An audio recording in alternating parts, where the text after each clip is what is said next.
Bonjour à tous et à tous. Merci d'être au rendez-vous pour ce nouveau numéro de rencontre. Aujourd'hui, nous avons le plaisir de recevoir dans notre émission professeur Didier Raoul, virologue et directeur général de l'IHU de Marseille. Bonjour, professeur Raoul. Bonjour.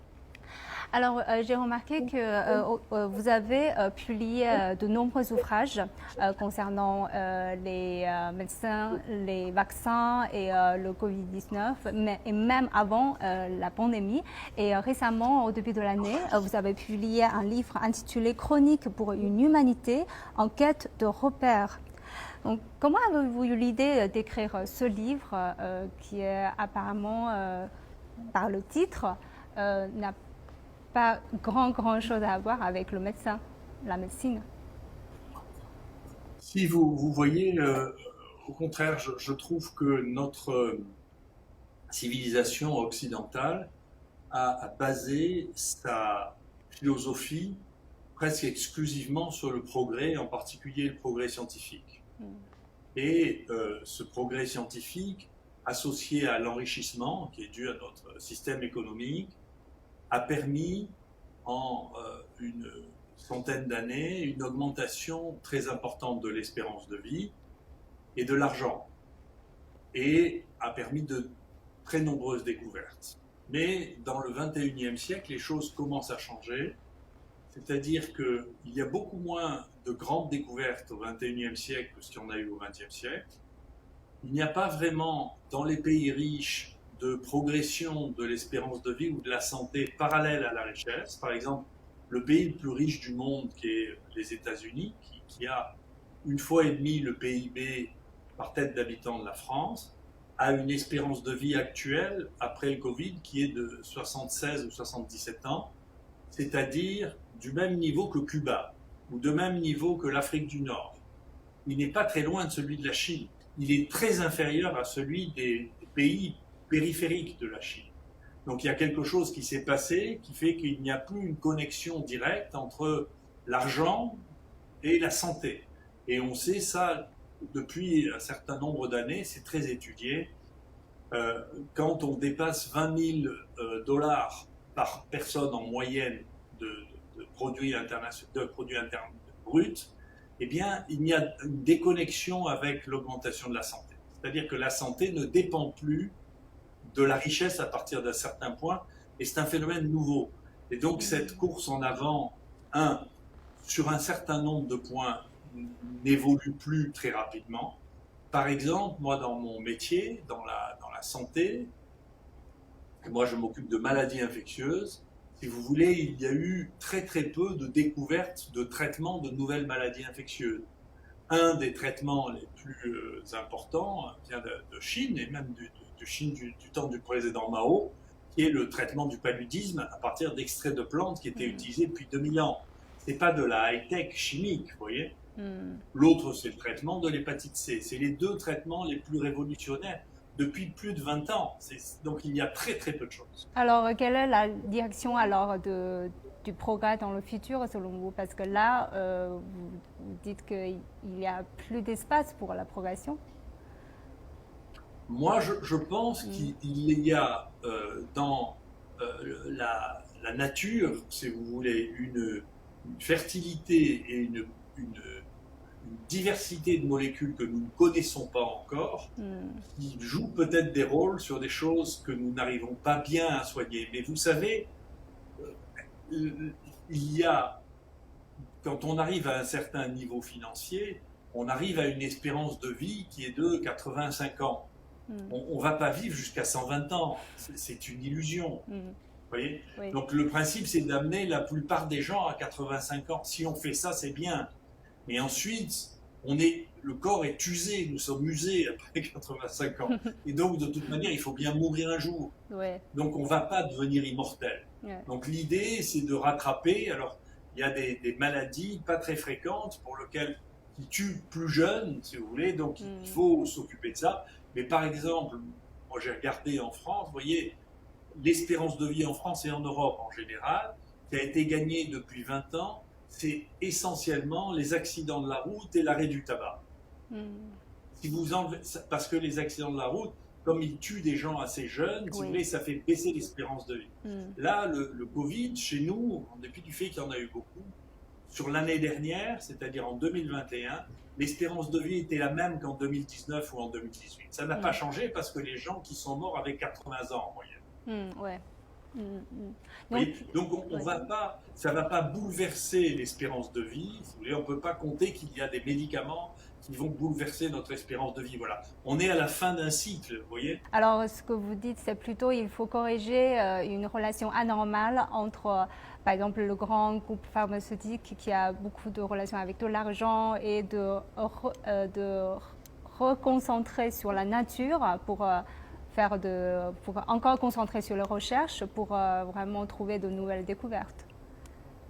Est-ce que c'est oui, ça et vous puis voulez il dire? faut faire attention parce que, par exemple, aux États-Unis, je ne sais pas si vous avez suivi ça, les États-Unis sont le pays qui est le plus inquiétant au monde en termes de santé. Encore une fois, l'espérance de vie aux États-Unis diminue régulièrement depuis 10 ans.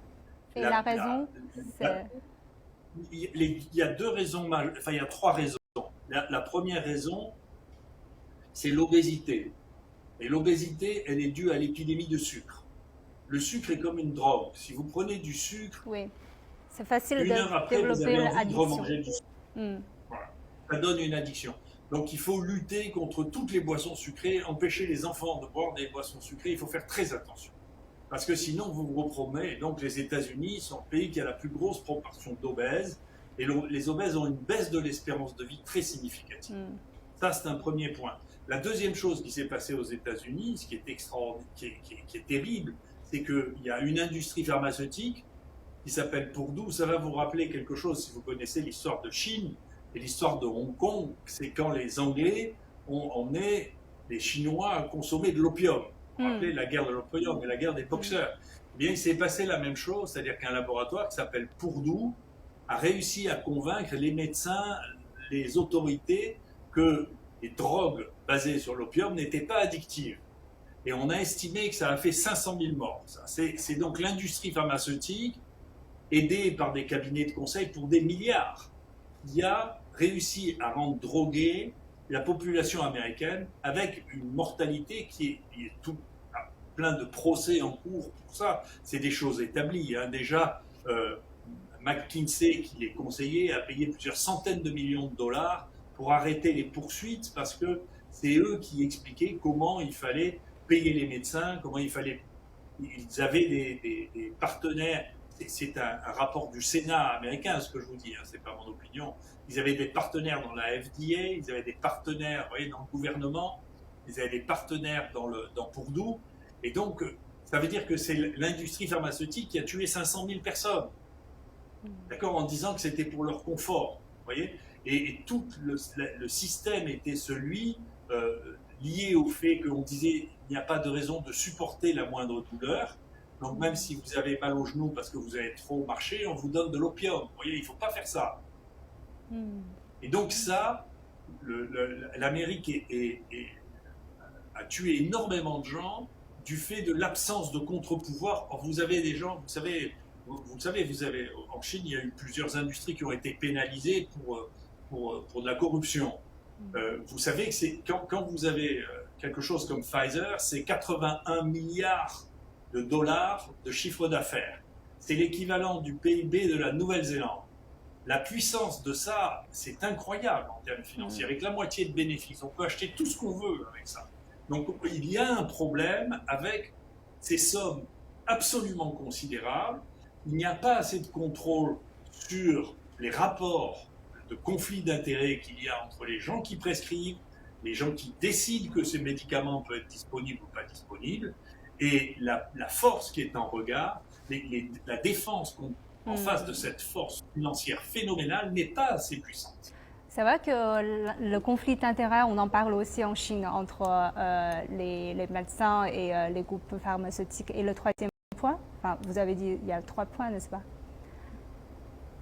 Le troisième point, c'est que aux États-Unis, il y a une inégalité considérable, en particulier considérant le soin.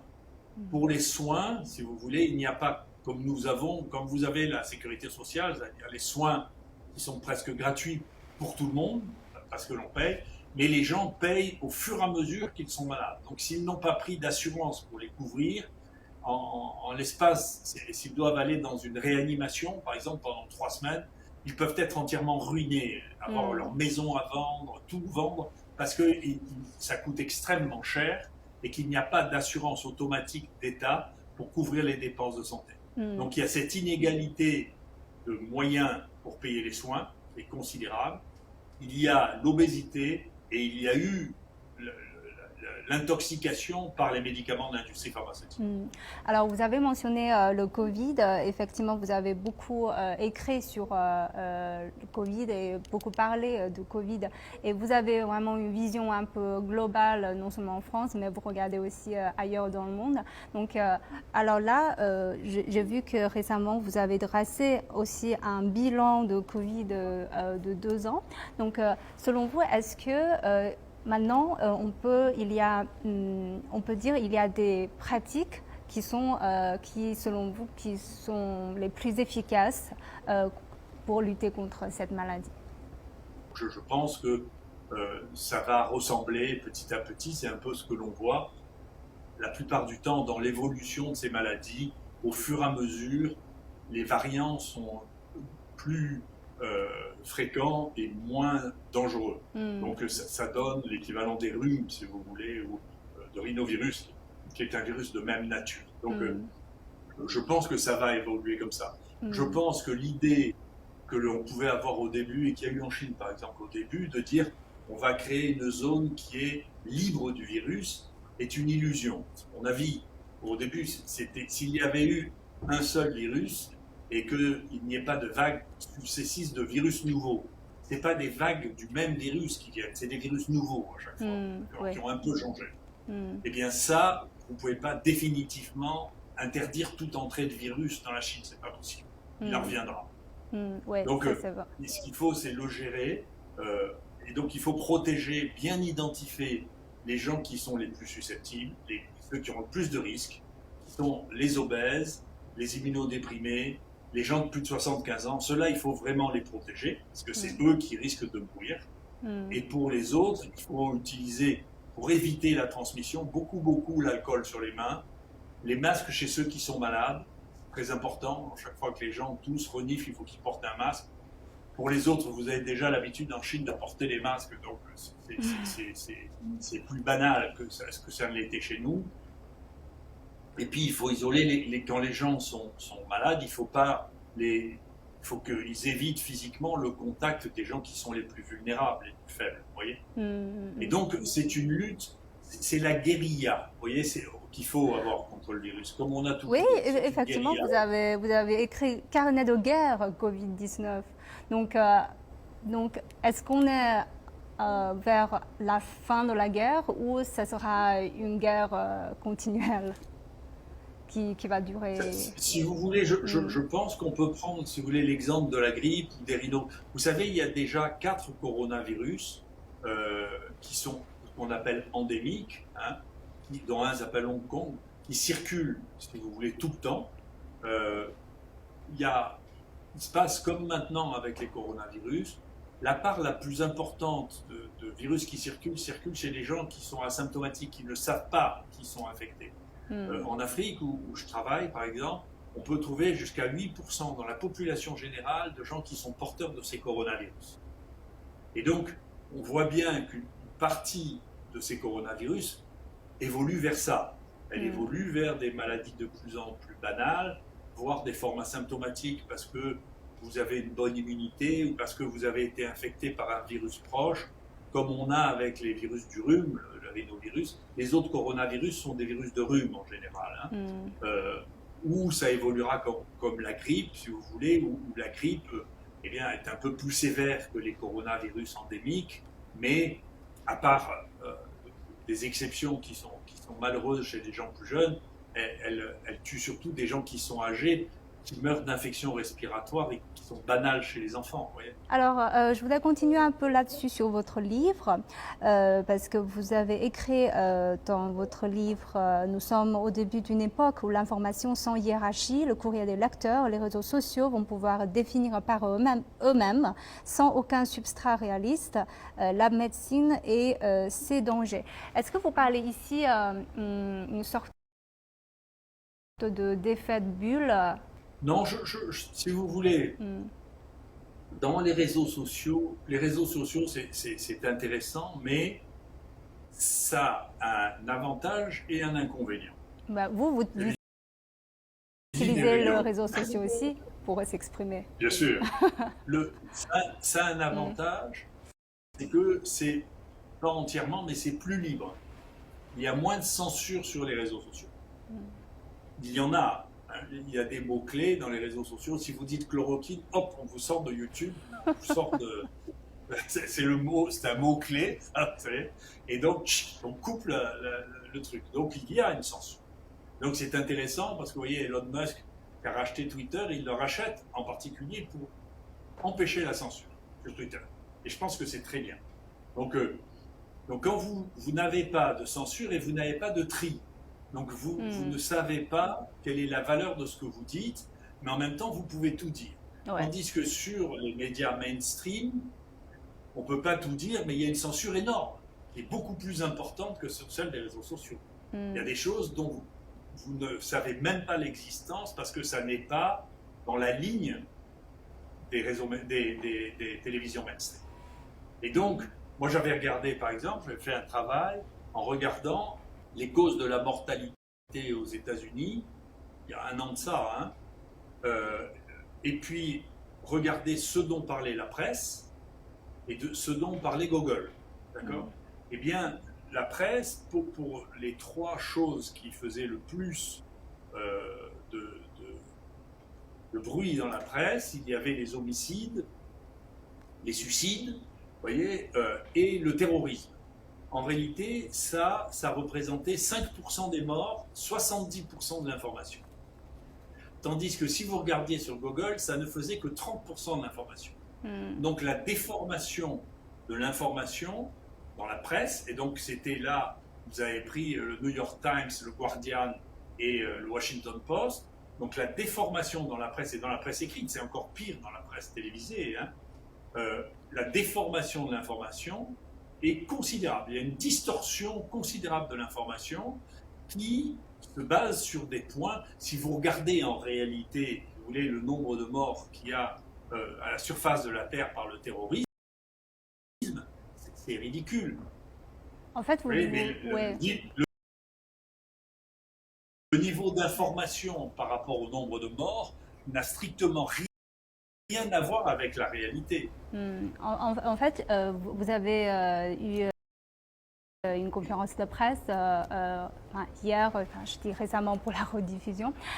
Alors, vous avez aussi dénoncé, pas seulement pendant la conférence de presse, mais je pense plusieurs fois aussi que vos propos étaient aussi déformés et donc, est-ce que vous êtes médecin au départ, donc est-ce que vous attendez ce genre de médiatisation de votre personnalité et ce genre de déformation que vous dénoncez de vos propos par rapport à votre personnalité?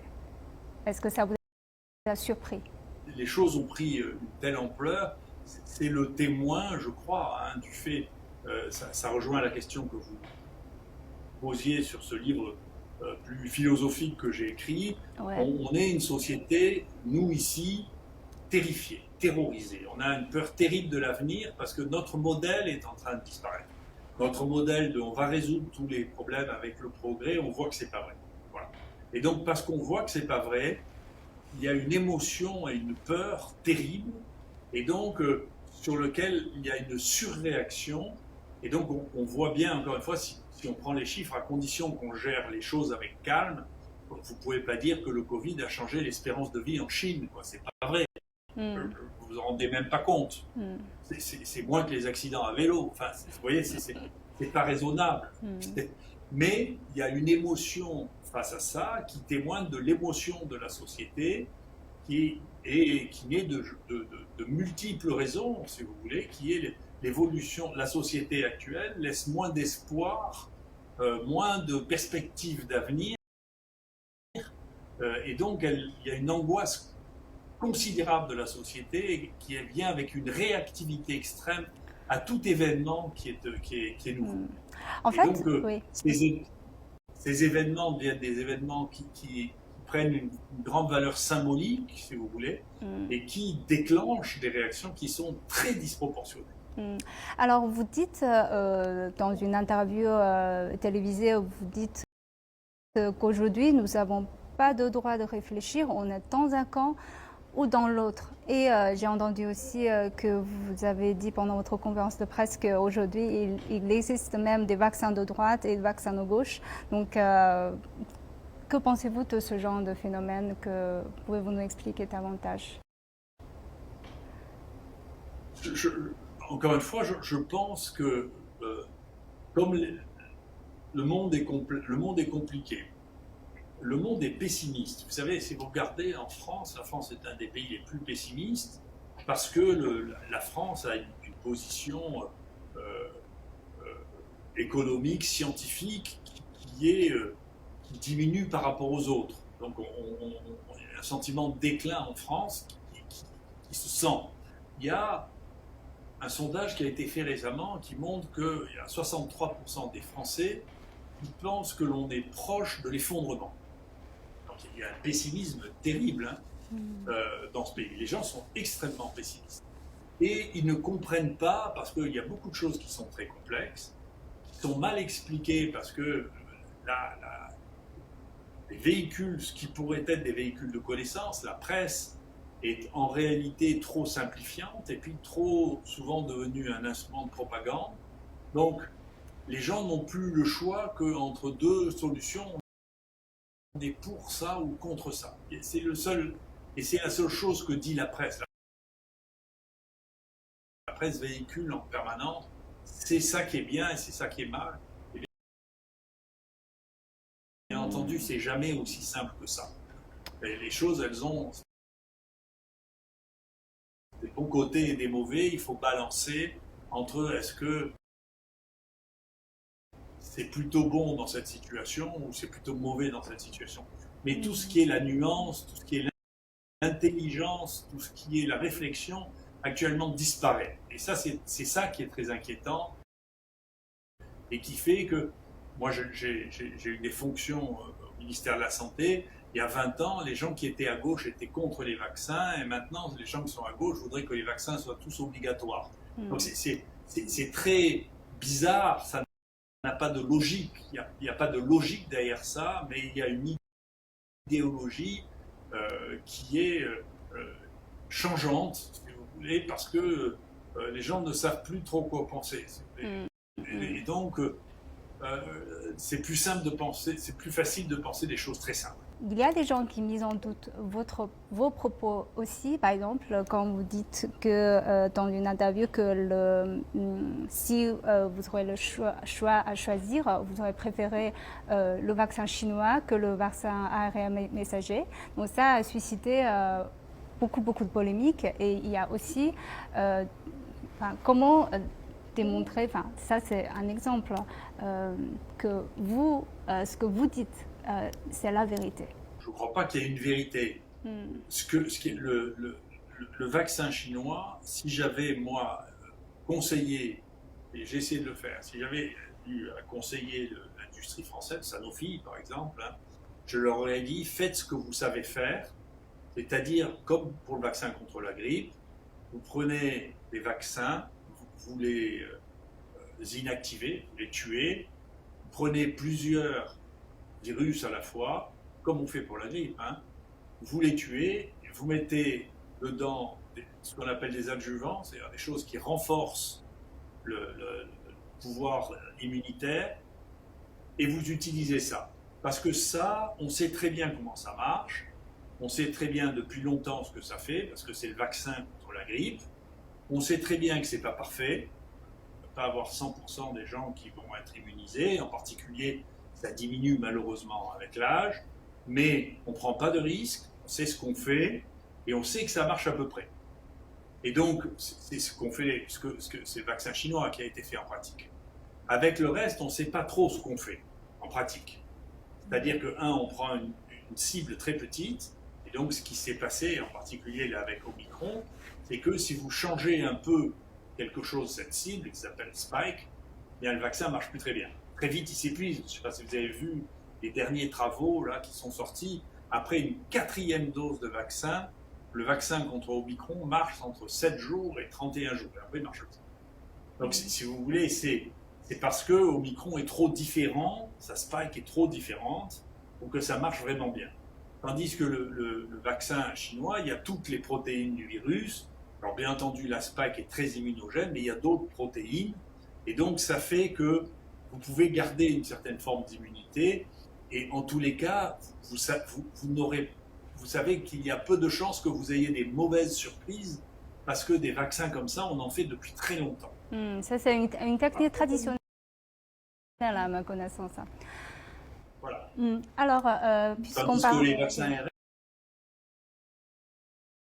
ARN, à distance, personne ne sait ce que ça donne puisque ça a été testé pendant 6 mois avant d'être commercialisé. Donc, les effets de ça, les effets rares et les effets à long terme, personne ne les connaît.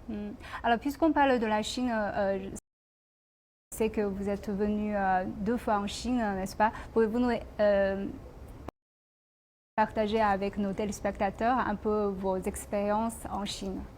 Si vous voulez, l'IHU que j'ai fait ici, moi j'avais conseillé, mon ministère, le ministère de la Santé et de la Recherche m'avait demandé de leur faire un rapport prospectif pour lutter contre les épidémies. Il y a 20 ans de ça. Hein. Et donc, je leur avais écrit, il faut faire des pôles comme l'IHU, dans lequel il y aura à la fois les médecins, les chercheurs, la surveillance épidémiologique, que des chambres seules, en dépression pour éviter que la maladie soit transmise autour.